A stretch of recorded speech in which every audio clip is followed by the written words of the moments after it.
All right, we're back over at the Orange Noble project, which is a passive house ADU, and you can see my concrete crew and my framing crew are in the background finishing up.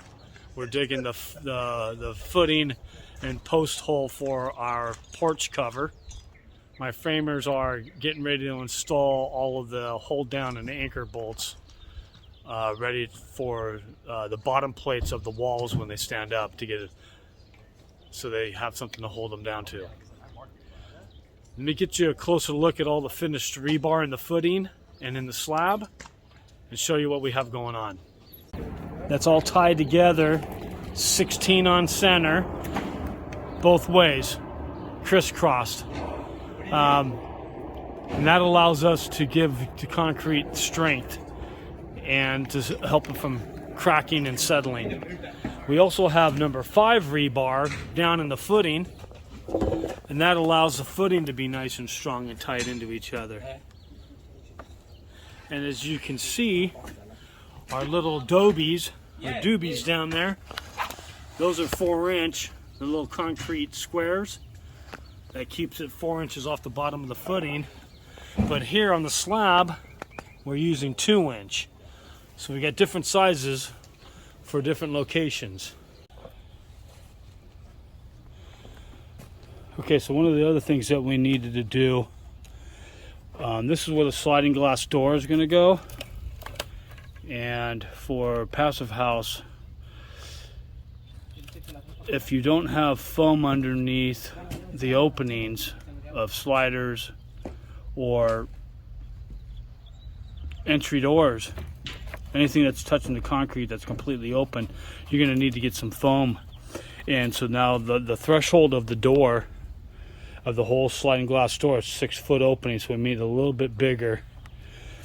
You can kind of see where the framer is probably going to stop with a king stud and a trimmer right here.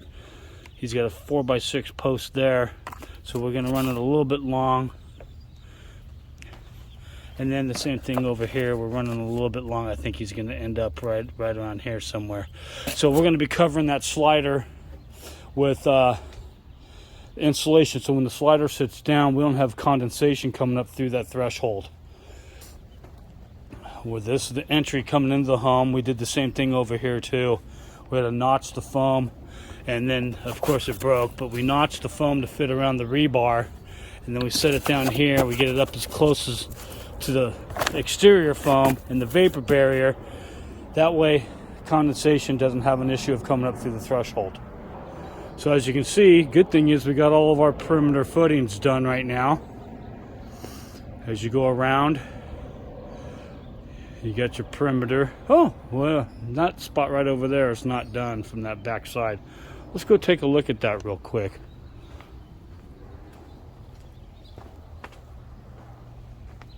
Okay, so we do have some concrete in there.